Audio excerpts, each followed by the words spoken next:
Chapter 5. Summer woke to the aroma of eggs and bacon frying. She stretched her arms upward and turned around, gazing down at the mattress, the indentation on the pillow, the bed with cotton sheets in disarray and thrown to the side, indications that Adam had lain next to her. Scanning her body, she saw she had slept in her sweatpants and sweatshirt, but she was in Adam's bed. Nothing had happened. Not that she thought anything would. He was a man of his word. A disappointed sigh escaped from her mouth. After a long shower, she pulled her hair into a tight knot and stumbled into the kitchen. "How did I get in your bed, Adam?" "I carried you there." She looked at him with a pleasing smile. "Okay," she said, opening the fridge and taking out orange juice. "Okay, we can share a bed?" he questioned with a smirk and wink. "Okay, don't press your luck," she said, turning with a big grin. "I should get something for cooking this breakfast. I think I've done this before."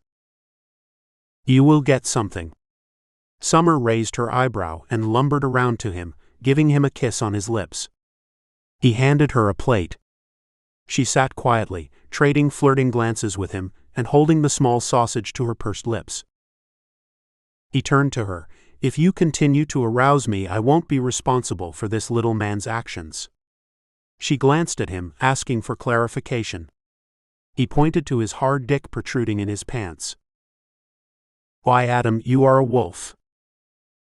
"The better to eat you, my dear." Summer's gaze turned to Jackson, and he raised his eyebrows and winked at her. Where did that come from, she wondered. Breaking into a smile, she shook her head and waved him off. Their breakfast quickly turned into seductive sexual foreplay, which became too much for Jackson. "I think I should start out early tomorrow morning and go to the Army base at Fort Stockton and check on my status. I haven't received any checks. You need things. I have to get us a car. You need new clothes and to have your hair done. There is so much I want to do for you." "I don't." As if reading her mind, he interrupted. "I know, but let me do it." "But what if?" "I know, but it's not today, and all we have is today. I have no memory and no past." "But you do have a past, and we need to know about it before we go on. Can you forget that and live with me today?" He leaned over and kissed Summer. Her mind fell on her own past. The past that lived with her for years. Her thoughts wandered to that past. She followed Jackson into his room and into his bed, because she knew she was leaving San Francisco bound for Houston the next day. She knew she shouldn't have gone into his room. But she liked this boy so much. She should not have kissed him. She lost all her resolve when he kissed her. It was her first kiss. What he did to her under the oak tree ruined her. She tried to recreate the same feelings with other boys, but soon realized it was a waste of time. She would never feel that way again. But she did retrieve that burning feeling with Adam. Their kisses were so similar and had such a profound effect on Summer's body that it became easy to love Adam and replace the boy of her dreams. After he showered, Jackson entered her room and sat on Summer's bed. Their eyes met. His gaze lingered and he said, "I need you. I need to make love to you, but I don't know if you want me to." Summer's body ached for his touch. "Why don't you shave?" she asked, stalling. "I would love to see your face." She touched his cheek and he took her hand and kissed her palm. "I want you as much as you need me," Summer admitted. "You don't know me," Jackson said, making sure this was what she wanted. "I know who you are. You are my Adam. The man I love." Jackson locked onto Summer's smoldering eyes and his lips met hers. He wanted to kiss and love her with unbridled passion. She gave him renewed courage to feel like a young man. But if she changed her mind and rejected his advances, he would stop and apologize, proceeding more slowly, but he needed to try. Placing his hand on her breasts, his kisses trailed lightly on her mouth and neck, and she responded with a moan of acceptance. Not because he wanted it, but because she needed it. He stopped and helped her remove the sweatshirt. He slid the straps from both arms. She sat in her bra. She looked at him, and then she turned her back to him, and he unhooked her bra. It felt natural. His mouth trailed down her neck, leaving heat from the small kisses near her earlobe, on her shoulders, her breasts, until he found her swollen nipples and his lips softly grazed them one at a time. Then he sucked her nipples, receiving pleasure from his actions. He glanced at how hard the small knobs became, knowing that he was satisfying her. She emitted pleasurable sighs from her lips. She unbuttoned his shirt, and he threw it on the floor. She glanced at his body, which brought her immense arousal. Jackson pulled her sweats down and off and threw them near his shirt. Summer helped him with his pants. Their bodies yearned for each other, until they met in a flurry of pain and ecstasy. It was a Monday morning. Jackson packed, and was ready to drive the 100 miles to Fort Stockton.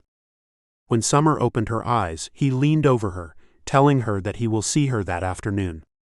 She wound her arms around his neck, kissing him goodbye as if he was a husband off to work. He gave her the few extra dollars he had for the month. He instructed her to call a taxi if she needed one, use the money for groceries. He would be home that evening. Summer handed him a new cell phone. "It's yours," she said. He smiled at her thoughtfulness. Jackson took her old rusty Chevy and asked her to pray that it would make it to Fort Stockton and back. After getting into the car and driving onto the highway, he wished he had asked Summer to take the drive with him, but he knew she was exhausted. But he needed to take care of the business with the VA and get on with his life, which seemed to be a standstill. He didn't know how to proceed. Ever since the blast he had suffered, which tore off his clothing and destroyed his identification, he had felt in limbo. He was lucky, was all he could remember the doctors saying when he woke in the hospital in Houston. He was indeed lucky, lucky that Summer was there and took him in. Now he knew whatever happened, his life would be different, because he was in love. He knew it was probably not the first time, but that annoyed and confused him. He had the feeling that he had felt this type of love, for another woman. Was it a wife, a girlfriend, or a fiancée? He couldn't remember. For now it didn't really matter, because it was this time in his life, and today was all that was important to him. Jackson was in love with Summer. She accepted him with all his faults, he thought. He passed the sign that said 30 miles to Fort Stockton. He hadn't driven in months, and the closer he got to Fort Stockton, the more anxious he became. It was a tedious drive on the open road. He passed few cars, but too many big rigs bearing down on his slow vehicle. All he could think about was getting back and buying a new car for Summer. He needed to read some papers that were neatly packed in his luggage. Once he arrived at Fort Stockton, he would have plenty of time to call Summer and tell her to read the bank statements in his luggage. He had opened them when his eyesight returned and threw them to the side, thinking that they were a mistake. The statements had the name Van Hughes written on them. Jackson had to tell her to return the papers to the bank because there was no way he had that kind of money. It never occurred to him that the account was his. The thought of having that money frightened him. Where would he get that kind of money on a lieutenant's pay? He didn't want to think of it, but he had to. He picked up the phone to call Summer to tell her to call the bank. He put his head down for a second to retrieve his phone from his jacket. "Can you see this light?" The young doctor, who appeared to be about the same age as Jackson, stood waiting for a reply. "Of course I can. You're shining it in my eyes." "Do you know who you are?" "Of course, why wouldn't I?" Jackson stated, confused by the question. "Do you know who you are?" He turned to the other doctors, who gathered at his bedside. There was silence. "Well, since you can't tell me who you are, then let me enlighten you as to my parentage. I'm Jackson Van Hughes III of San Francisco, and I'm the son of Mary and Jackson Van Hughes. And if you check my driver's license, you will see that I'm an engineer and the president of Van Hughes's Oil and Gas. He paused for a moment, then continued. I was traveling from Afghanistan when my plane crashed. I think I was in an army hospital in Germany. I don't remember anything before or after that. He looked around the room.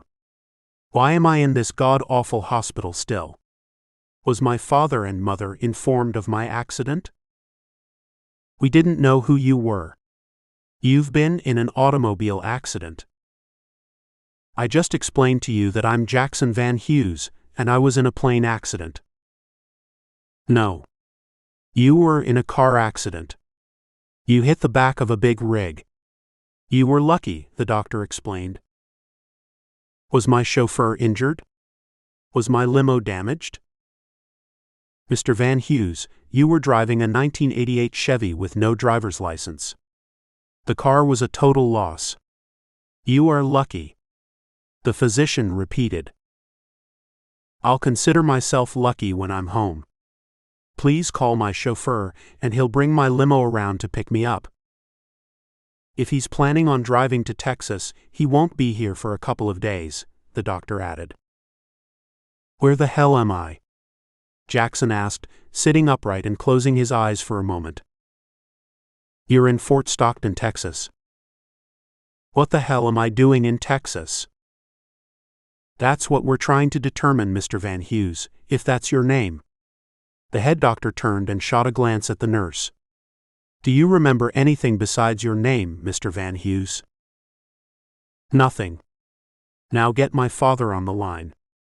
His number is 415-536-6626.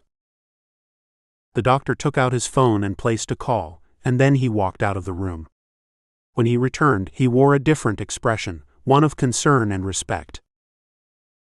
Your father is in a board meeting, and he will contact you as soon as he can get away. This is an army hospital.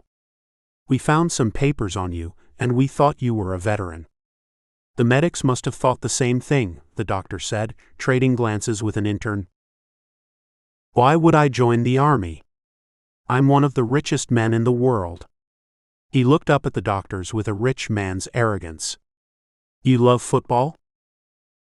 The doctors were gazing at each other, trying to figure out where Jackson was going with the conversation.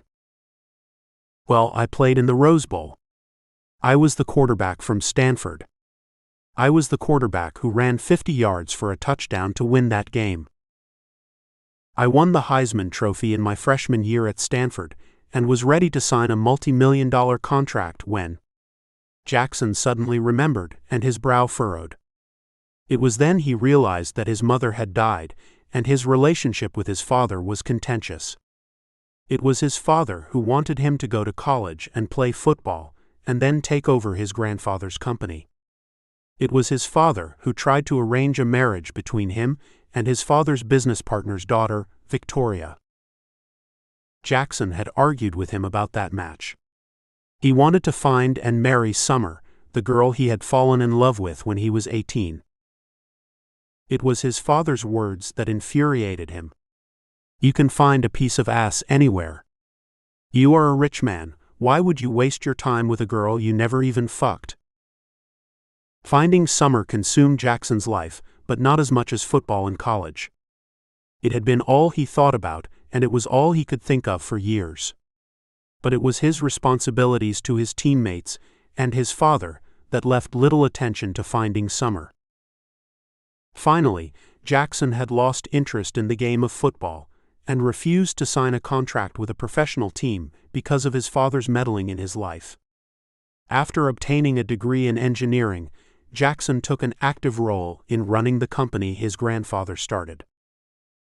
There was an enormous void, though, as if something occurred before he arrived at the hospital in Texas. All he wanted to do now was go home to San Francisco and rest. Then he could put the puzzle together. Shortly afterwards, the doctor's phone rang and he handed it to Jackson. Who is this? If you are pretending to be my son, I will prosecute you, Jackson Sr. said with a weak but determined voice. It's me, Jackson. Jackson, my boy, what are you doing in Texas? You were reported missing. I don't know how long, but it seems like a lifetime." A sigh of relief escaped from the older man. "I'll send a jet for you and doctors. I want you home as soon as possible." "They're taking good care of me, Father. I was in a car accident. I guess I'm just accident-prone." It was puzzling to Jackson. He remembered how he disliked his father, but on hearing his voice, he realized that something had changed his father. Maybe it was his mother's death that made his father appear to be a bit more humble than before. His father appeared to want to see Jackson now. The last time they spoke had been after his mother's funeral. His father hammered into Jackson's mind his responsibilities as a Van Hughes. He explained to Jackson that now that Jackson was a man, and he couldn't continue acting as if he was a spoiled child, and Jackson needed to prepare himself to take over his father's and grandfather's company because he was old and didn't have the strength to run it. Jackson's mother had been the backbone of his father, and when she died, he began to show his age. Everyone said that Jackson Sr. was suffering from a broken heart. Jackson understood what that meant. He too had a broken heart when Summer left. She took something from his heart and mind, and it disappeared with her. It was the first time he had fallen in love, and he never understood how profound and crippling a first love could be until then. He never went back to his old ways as a womanizer after he lost her. He continued to seek out the feelings that he had shared with Summer, but no other girl could fill the emptiness she left inside his body, mind, and soul. He had found the one woman that he would love a lifetime, but Summer left and he had to find her.